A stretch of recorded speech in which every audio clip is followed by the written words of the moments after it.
tun truma kan video en ho tur le kan react ho tur chu hei kan huang hian puranal Sapa tlaw tu soi kan ngai thla howanga kan react ho don ani ka ngai thak chak na chu pural do ma campaign dan ngai nom ti ania pu do ma chungchang te a chan chin te po campaign dan te po aron soi tu na ka nga ya chu wang chuanin ngai thak a chawm ka tia puranal Sapa tlawi kan MP hlui ania tuna hian ka hriat sualo chuan Mizoram Congress a hian vice president ani mek bokin ka hria atu soi Congress YouTube channel hi kan subscribe te ang kala subscribe lo ni hi ti chuanin kan lu tang atu soya voila hian soi tur ka khom maya ama saberin tu na kan thon mek ZPM sarkar hi atira ron sai kha in thianga akian la sang tu ka sarkar thabik turan ni da te a sai chiang em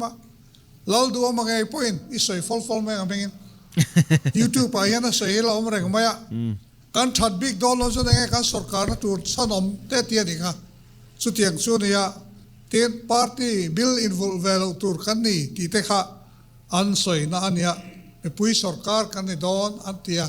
mizo society po roi kan siam china roi kan siam chon a siam tu fatu te lui om chin fatu lui om lo hi ta se to fatu peng le tru mo chu wang choin alo wala ani lo lok choka u choka in be ka in vur ka chu trul lova ma se atira ano in ti chodani a fu lo khim ni chu wa chon an soyang in om thailo an soi lo ang lir no mani ti chu kan tla khiat an ta ten tu nai chon cm mui them thiam na in hamtan ning hit tam to em am jo puiin ti jira kha puming ten report toy te ngai nom tak aron soi khan king lai tlang do kan mu chen em chu mi pui hian an ring to lo ni ti a chide dul to mani a khotlang ale a bial pui ki chu wang chon mi hian ngai dan hen lo ne ai zol pai ngai dan nei chinang ang hi thing tla a point an lo khave zel to ni ti kan thiat chel tan ka du ni emene fla jet pia minan em na chu mui paka mui mystery nei dot factory lian pui an hung ve hey dot factory lian pui MNF le ZP min an na tiam mi ka ngai thale tengo ZP min an em na chu mui paka mui mystery nei dot factory lian pui an hung ve hey an em na nia chu wang choin an mani mi le sa te an khoi thak em maya tu na kan sarkar kai thoi tu he sang ni le pathumin than don vela ka experience ka hil du chewa khang lai khan khoi bial kan la te khilai chovel ki khoi a khoi bial a khianen thingtlang te tak te khote tak te pani tual te le riang klei ama tual te chu tual te wang lai kan te tak hin kan thei mai ka ringa tual te a kha pulal du ma khan kala khalai campaign lai khan anua ka han kala ka hia chua ho ne hi thudik tak ani ta chuan khalai khote tak te khan party president tu ma kal an lo lom lo wangin an lo lom phia an lo ve phenga ta chuan tlang a tira a khono tin ho la zai la kal khom turan te an kal khoma pudu ma chuan a thlen pa ne in khoyen tung in chingem atia chinge atia ta chuan akal khom ho an hol lian vak lo to tran om ho kha tual te pa ho hi pa fing om khom in lo nia tung thing chin na chak ten lo khia ma se poi em chu he emne sarkar hian ana chang an thamol silwa chu wang chon ti khan in tung dai him noi khan ha dam te in ril ru nuam takin lo cholula nak tuk nak tipa ka sarkar pui don chewa ka sarkar pui rual chen tung riek kan hau sak pui don kulan beng dur men atuk le riang kle a phele an khopa azota in chin chingem tung ate an ni khan chinglo an lo ti ve thunga chim le mar hoi thu saidan kan helang chu ta chon an ni po je khono tin an hola khan lo om ve mar ma riang kle pai khopa pa fing om kho min lo nia tung thing chin lo na chang lo khiate amak ka te ka in fiari an te ke chon tung thing ka holu tu ka tung po ka ti du lo thingan che dong ka ti ani te ku dan bek thum to lua mai ni atu ka le aliam tha chia te khan ta tol te chia tan to ka kholian vak lo in nai si khan ne wangin chia ne thanen troi om tha riang klei pan chim tha hak ma khau pa nei in khom ka an ril rom ka chiat na lam khan to lo ma zan ve experience in ang lo lutuk ka soyan chak ve le lo mai tinga soi ka hello ve ta cha na rong chu lan kha nga khle lutuk a chu fel pong hak la an zo chu lai zo riang tei pa ho cha man zan chu ta at tol te pa ho cha chu te khati tung thing that zia sai che kan hol siling ta ka akang lo cha kan thoma ring lut to ka riang klei pa chu ti chu la soi mo kan khualem thing ka holu tu thing an sedong ka tere te kan khut kan beng lo tual te pa mai lal du per por local te se an tia ka beng dur man tia khatiang zong kha local plak to ni lo ti te re mo ni de pu do mai he pai to ani ti kan thadon chawa tu la ya ZPM pakhat chot kan pu zui khe om kati na per chu athu soi hen aeng chin hinge pom tur ne aeng chin hinge pai tur ti ka thiam lo thina tia chu tia ngai chu tlat ma kan van nei je chu ke ni kan party president a sei zong a full stop thang ei thei vek mai he nia chu wang choi kan van nei le ka he ni house ate kha tun se sona ta hai lo thianga MLA chen khatin war em thlai thar kan tiam palite kan lei sak zo vek don anti pang line amor top lawa an ho to pa house leader in so thing chin nei alo tamang rang sia ale na tur he lo tam em health ta na kan poison nei zong kan sen chun thil danga kan tur don sia chu wang chon kan lei sak vek thei lo point kan khia thiamai don den tile rai ma aza thak ngoi ma ta chon tu na ya kan khia dangin so thing quintal singale sariat leinan hian vai bel se som thum pariat an seng to ni ti kha an si kan siam kha na soya zoram economic survey ta kan bodan chuan so thing quintal noi khatle sing sari don lai thar tur beise nia khamia kha kan thara kha an chi na ne ka tina khami noi khatle sing sari kha ale som quintal khata quintal som zel thar turin beise na an ne ya ata kuin kha realis atak ramani yan tia chu tia ga ni chuan quintal he noi som paruk borvel ching turangai ta thar turangai ta la hela tang hian an lei chho to zong ka report kan khia thei zong hi za pakhat polani lo za 0.34 point somthum pali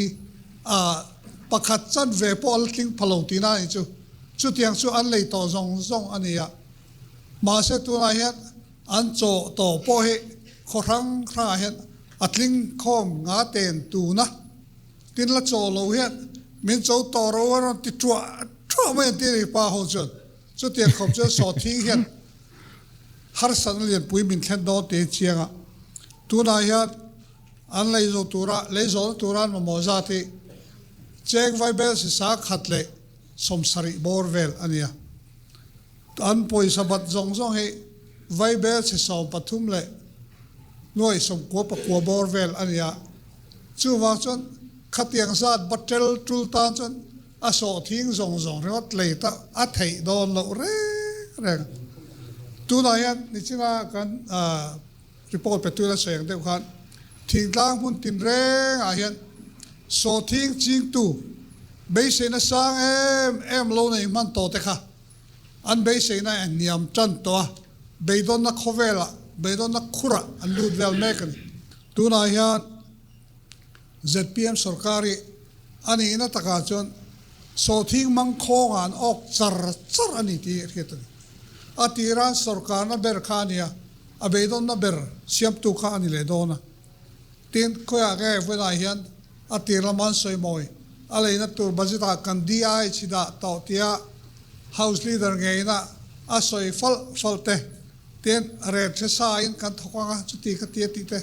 khatia ai nem na zong te ka abo zo to beidon na ruwa ma hian an lut chiang bar ani ti thiat to ni chu wang chuan mani lo ka khat kan la thianga kan home minister chuanin so thing lei sak chung cha ngai chuan farmer te taima na le thorim na injective na tur te ni te tia khang statement ka apoi lutuk kan mi le sa kan kun thak tu ten zirtir hin ngai to lo an taima lutuk an thokrim lutuk kum tluanin ni chuak chiarin kolani chuak chiarin thi fanuk chatin na thoka kum to pa hop khop tling lo an thari an khoi thaka chuti chu chuan taima lei thei to lo khopin an chiani chu wang chuan zirtir ngai an ni khanglang lo ti ka soi du ni an thelu tuk tho tur tha kan soya pia kan soya ngalo ni le lo hian an ta thin rim thlak a beidon thlak zok ani ti kha kan thiat thiam karinga heyan mani poen in zir thar le se ti ka soi du zok ani chu wang chuanin when I hearin ZPM so mania khanin rambo saka na soi nge hemi chungchang hi ni ZPM sarkar hi zepmi lo jon thalai tam takin kan be se san ema wang tepo anianga kan be se phalo kan tia kan soi thina i tu te mo pulpit tlang an dinga thun soya khatatang nangot khani love an tiang chi khan sarkar na rin ai hian sarkar na channa thil ti hi lo boi thla ka niange angai to turte ti turte hi lo tamani nge chuwang chon so thing chungchang ani mo mun phia chungchang a hian ani mo an du tu sam hian ZPM po hi tun din huna hian an du tu sam angin thil akal lo din a hriat ve ni eng po ni sela ai kumli ting to lo mo kum thum le tem vel chun la ne ya hemi chunga thei pa to pathilan ti lo chuanin kuna thok thu te rin an lo me ang ti kha lo ma puranal sabat la wat kai nom khop mai eng tin nge ZPM la an reaction thira cha gom khop mai ngai thla zela kari dik tak chuan sakei me man te sap tu fingna sengania sakei me man chuan te lam sap tu fing chuan I von tlat chuanin a se don cha I thlai ro chuan a hap don thrim cha chuang ai nam to lo re tuna sakei me man an nei chian dan chu Mizoram a hian BJP hi mongsom do ta sela an tan har san jin thin karinga ma deulok November a khan kan CM ma ang deli tlan tha ta chon pudu pa kan modin hela khan juk soya a he ai na to lo thokho kan nia inzara he sarkar te pokan an changa ate kha jin thathiam karinga chu wa chuan sum check chok to la tia pu modi khan in ti turi nei velo thana in lo me la tia chu ngai de tia home minister tuna khian ne ma se deputy CM nei lova BJP na mele pani kan le pakha jok phe chu avoi khatna mai pon lo minister te pon to thina ke deputy CM adala thal me tia kan CM khan no problem sara ti ne oma ma sela voi nei thleng hian kha la thailo re har sana lian tak an ne an mani jinga camp lian tak hian BJP MLA deputy CM anda chuan Mizoram NGO ale kokhana an tla thadon an lun phum don ti khan muthiam ve renga akal thailo hei atang chu wa sot khulam nek view and do point sumle pa ha hui chu kal zur tura du lai khat ale lama khan a her nalai ta khan an her thei to bik tlat lo ti chuan ani lo le khumi ta ku chu tunaron soi kha sihabial to MLA Dr. K Boy Chwani karinga aming aron soi loving karia tuna khan mani dewan soi hat kha atak tak ani email katia lelama chon mi pui hi engting kanin awerang o katia diktak chon ZPM sarkar ni mo Congress sarkar MNF sarkar ni mo budget a rengot thi chuan mi pui chan turang chi a omlo ti la kan soi sual tamin karing lova diktak chuanin mi pui hena ron thleng tur eng mo kan du ve si ni chon enga tinge ape tu khachu a tu po ni sela kan du lo em rengot BJP te hi kanin huat sia ka kanin du lo sia kanin tho pui du lo sia ka kanin ten sia ka iti mai teang MNF sarkar lai pon an tho pui lo ti chung changa rengot po in hilna tamani tuna po hian adika dikson tuna kan India tangka hi central sarkar na meron pek chho ve kani kan du ma engating a BJP hi kan huat na kan du lo kanin du lo siak ti hi ngai tu hi ngai ni achan chu a san pa takin hetilai SEDP ni mo NLUP ni mo bana kai policy program engemo lo siam lo maila central khuan ami ring ami pui India citizen tan hian program thade ude hiran duanga aron timeka chuwang chuanin hetilai lo modify kwalve lo po hian central khuan Mizoram mi pui te hi developer duwa thil engeni chanpui kan ngai na la min chanpui hi doi me mani a thlona training na te tin loan te poning atin kuna thoktu kan ti te tan phei chonin engemo scheme thade ude hi au mani central sponsor scheme kan ti nilem lo budget a ngor ri chuanin a sarkar in thak rengo ta wang hian poisa hi omdon lo ti lai hi kan pom thiam ve hi ngai to in ka ria chulai chu karil ro lo lang sokani poimo khop mai tho pui lo ma mizo takin tinga mango han tingo don sila hela en khoro to ro pui sia an sarkar tir phata BJP notice how to pa local press conference nei kan la so in la hiamo qataran sai ka ZPM ho hian MNF te ha changen lesson zir turin nei MNF ka sarkar lai zong khan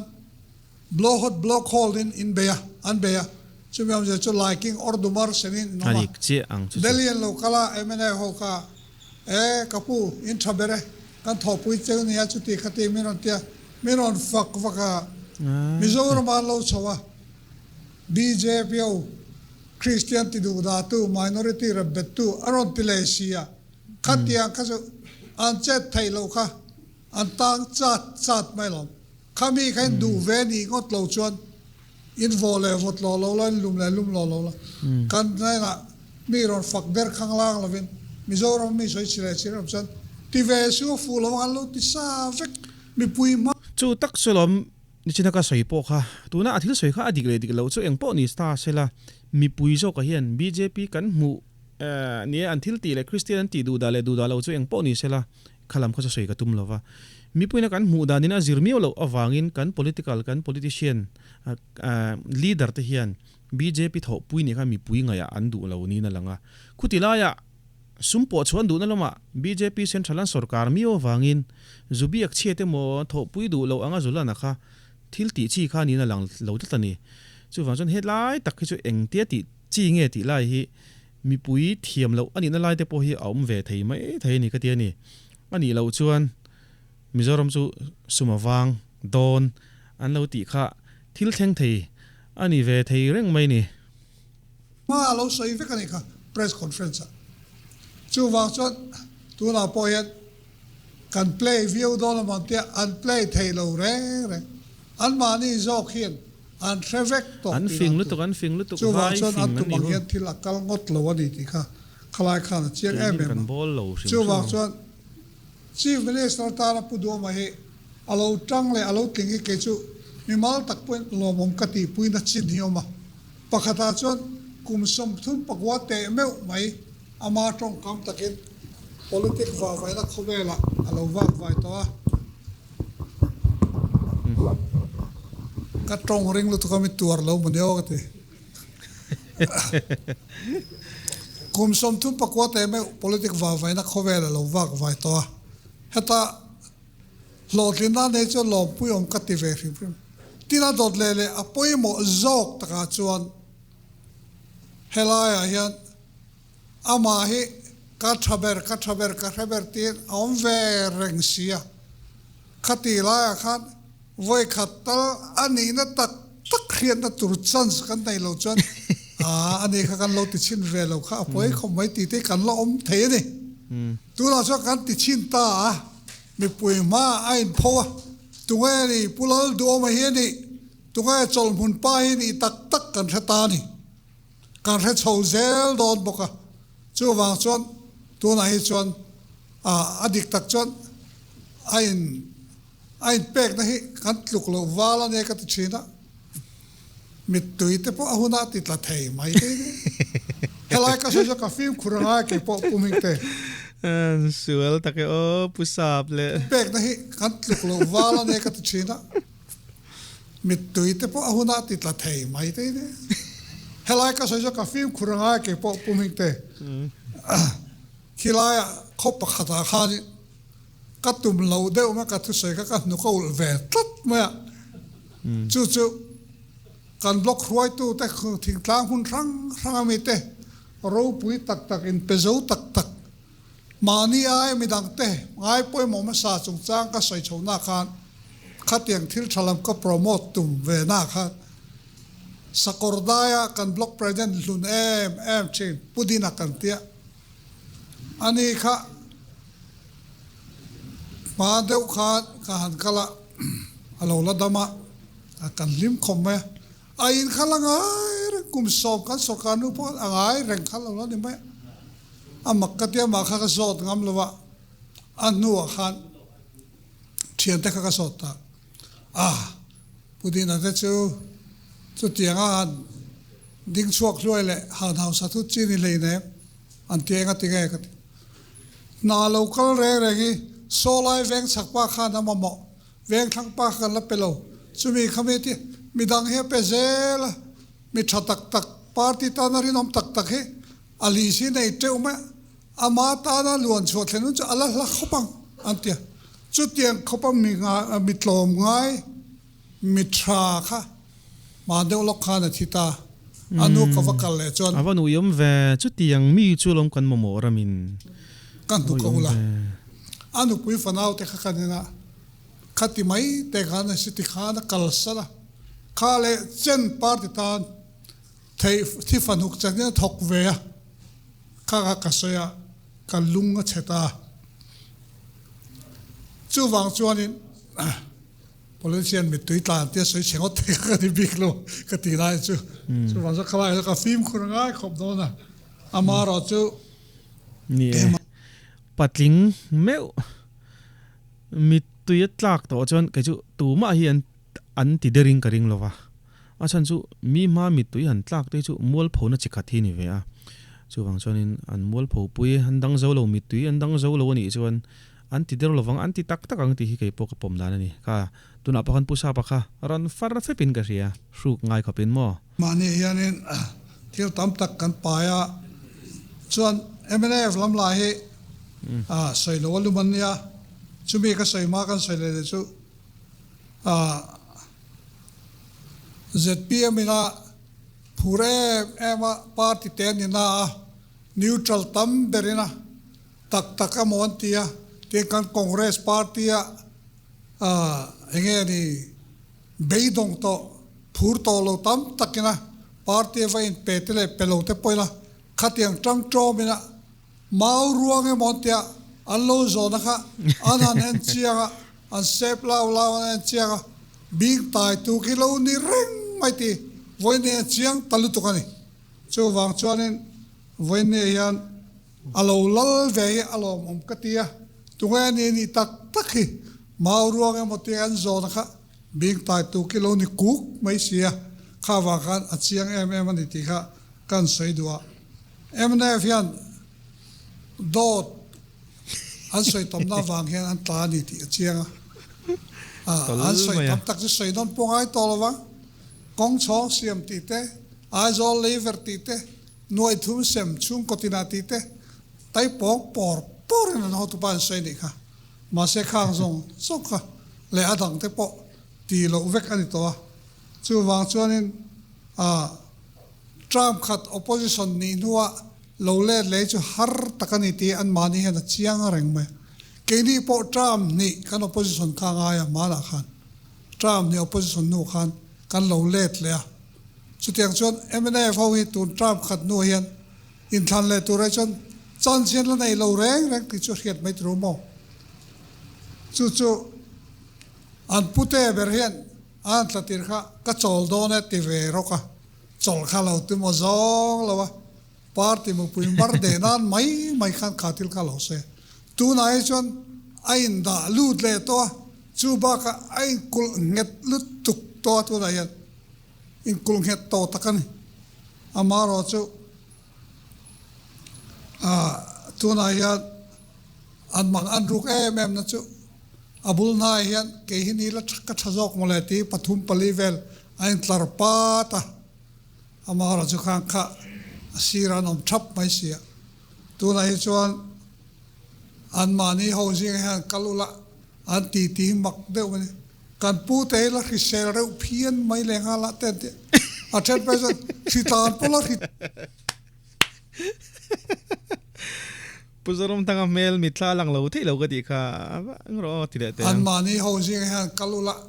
an ti mak deuh ni kan pu te la risel reu phian mai lenga la te a then person sitan pola hitlang sin ei lo hitlang se an ti mon cho ti mai tur ni oi chu wa chuan MNF ho po hian kan party kan lo siam fel man hi min ot mai ani chon boy don so ani boy na in achim don cho hei kan tan van nei na ne tu na hian ZPM beidong Mizoram dung le wa om ho hi ai report chan chho me ka he borok thalo hi a thalo zong ka kai me ka beidon na li puen lut me ka hemi kal chho zong awang hian ke mani party ta din call eng chho chan to ni kan riat angaya kan han sin chuan la ni ngot hian bial pakhata block pati kan fang chuak chau ania amara chu kal ko bial dang te kan kal tlang cheu me helai chan kan pu atanga thil chiang ne ka riat chu an thom middle te riat khopin tia kan soi chin ang khan he ZPM policy thlai thar pali lei chua tura ain tiam na zong zo hen keni ati ve lo te poina kan riat khen to chon ati te ho in nga na ber maya in nga na lo om tak si lo an beidong chan mek phun chawi an na sa mai an thom middle te riat khopin ti hi an ringot to mai ni chu wang son chu ti lai chon congress ha chon state asset tam peri kan ho tu ten an lo siam to soi do la soi tu ra tama kan soi man lawanga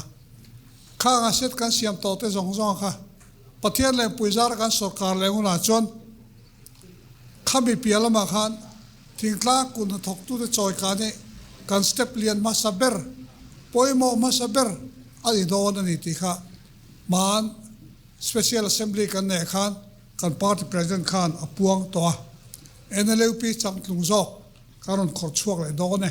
tienar puang to kha khan Mizoram me puidung le wanga boruak asiam na sa le maya NLP dong to te khan don len dua la dong ve lo ho khan don ve ton dua din cho pui te khan din cho pui non le na nan dua din cho pui ve lo chan le lo khan tu tro chu engle khora ka chang ve to nge ngatia anu nung phu in se ti zong hian boruak aron chodon te alang tan reng to mai ni chu wang chuan ta ka mai don le en chin da boruak awanga aron intilal ZPM hi keini hi min ko le na tur hi adang khop maya en chin da ZPM an ke chu ka thlir dan hi adanga enge dan ka thelo wa Mizorama state kan ni to nuwa sarkar loading to rim kangai to hian kan riat phak china ni chu ka sei an manifesto te an policy awanga kan thlan tlin hi a omem o katia antinan heta congress ina cheng loi khataron ti te khachu an tlin pui te poni ve mai then campaign dan ina zir buka amaro chu tun din huna chuan ZPM po hi DIH da te so thing mun phia ti te kan leidon tilo po ni sela an hun hi ain herve rim don ani hi ti hi mitam tak ngai dan ani chu wasan tun tuma po hian congress in NLP thachi ti mi kha china khan thazok te po ti mai theya ron zor hi ke chu anga yan ti ni chon kan sei phak chu mi lo ma ro chu I an hun ain herdon chuan an manifesto wangin an sarkar donin karing chung lo ge chuan an hun ain herdon chon khan china khan ron sia central congress an sarkar chuan Mizoram chan an sarkar le main karinga ke chuan chu wang chuan thil tam tak an ti thei lo tur an ti dona har sana an to thei tur ang chi chu tiam lo sela chu nakin zela opposition tan le mi pui tan po iti reng kha I chu ti lo kha an ti na tur la kan film na tur ning ka ria chuwang chuan in kan politician te an soi angan omani chana lom omani maya an soi anga an om lo tak hian a boi thlak ta thina chuwang chuan an hun in ronin hersole hun hi pathian thu nia chuwang chuan an thil ti tume mo an program awangin mo heng thil thleng ani lo anga ti hi kai ngai dan ka nei dowa ngai dan lo sei ve chin te u câu là cái gì mình câu là nó tụi nó lâu ngay rồi rồi Congress nghe khá thì đó thì riêng Congress nghe khá lâu chaber anh lâu đến lạc ber thì anh soi chân to tiền anh xin tour party pathum liền kan mình anh xin vector July cho anh chiến đó anh chiến anh bầu ruột chiang em ta chú anh xin anh to lâu kan anh xin to tới gì ngami tu te hi nghe anh xin đol tu te hi nghe kan tiếng tị chín kan xiêm mang tị xiêm chín khá an rất cái này chú vào cho kan tan anh kan hin om đol na kan pu ma sa te thọ na e nga yan kan kal to don ani kan pu ma sa te kam chet le na na phang tlok tu te kha ai ngai tua fi ma tu lai jon khalam hoi khan an nui vur to ni ti a khiat ani chu wang chuan tiang bo ro ka re cho kan tan hian anuam em Congress party ni nom em na pani chu pakhata chon korang ra ha kal taula khoparon le khonron hoi Congress lo tam em se ni mo tin chu lo an anom na dang pakhat chu Congress chon kan tianga ten ti thin ti ne ma na rangwa kan sem don pu hol na ti te khan an oil lo ani kha ati ra kha chon mo aizol ko pui veng ra cartoon an ziaka kan pulu kir be bupin an melan ale man ziaka rangwa chip chon tira rangwa zor wal khain lo muam te ti mai ana sem tak mai chu thing tlang pa din noi om thin khan an hok thalok hloka rangwa po ta bran a khau chi an do an noi nui ver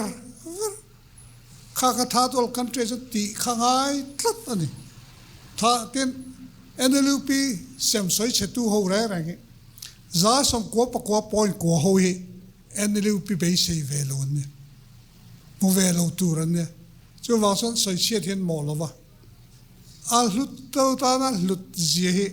an tre phalo re re ne chu wa chon heng thil zong zong atang ten kan party ni hi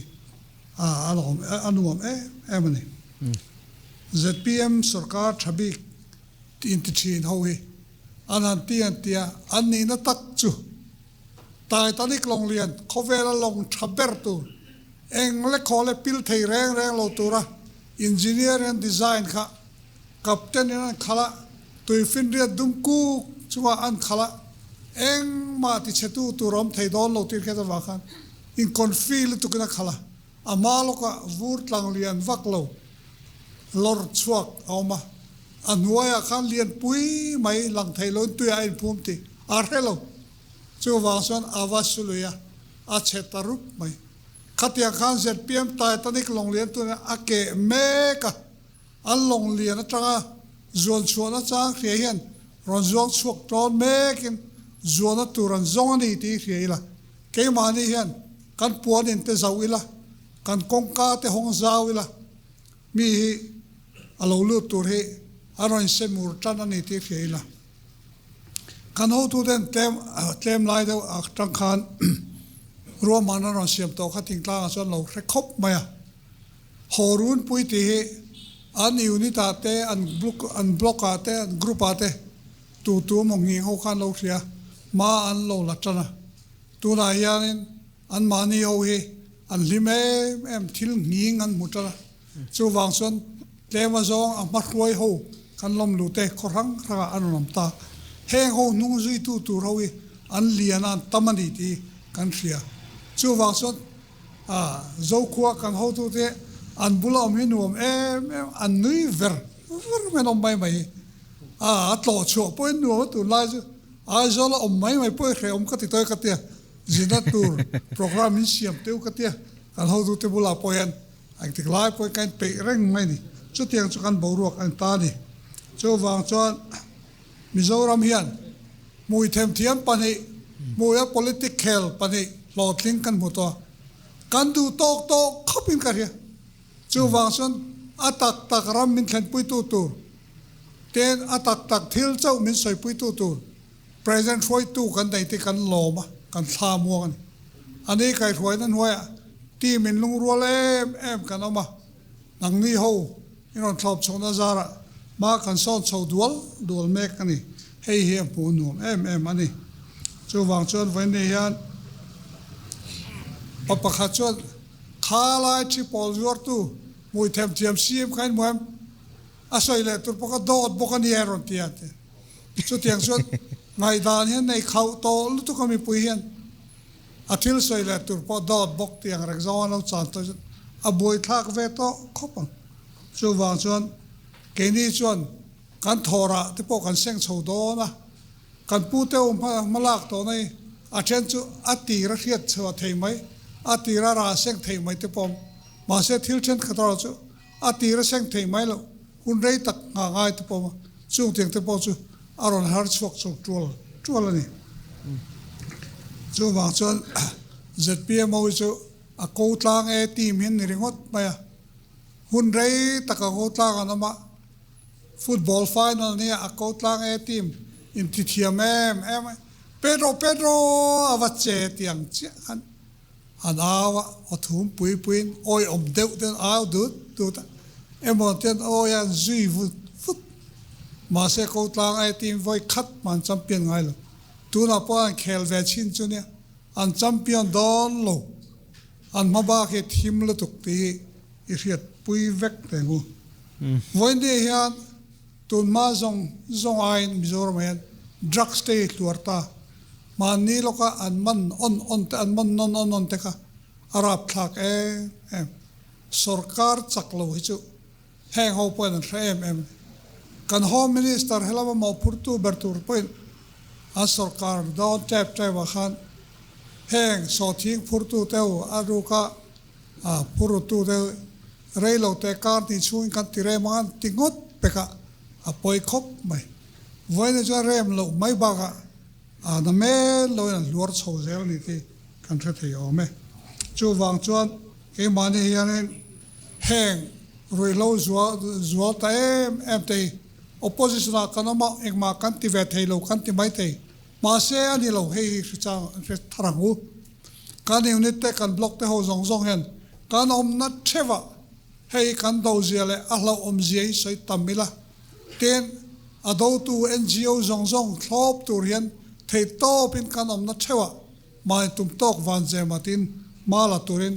voine ya kan fui thar le du ni chu wang chon una tu congress lo le tur hian congress come back tur hian boru khen trau te to zoram dung le ga hian dung le wa hian congress lo le tur hi a phone tan me kan ni ti sheila he in chin na boru khe ke ni congress nge ti hian aron lualan huna chon ke mani tar chuin kanama kanlam hoi zong in min thilaron tin zona thliron tle don ani chu wang chuan tuna ya kan thia tla na ka du chu pathian in kan tla khire ma ti hriela kan tla ke mai tan vekin alo tha ni in siam that na hun te kan ne in toy thar le na hun tur te kan ne ten ke mani tan hian boruak thalo in lungrual lo na te bo turin thei top soila kathil soile kathil ti te an sarkar na lam siam turin thil a ko kem ti kan ri ro hen in zot zel ila khatiang ni lo zong chu pai bo tumin thei top soin i tani lango a to bera chon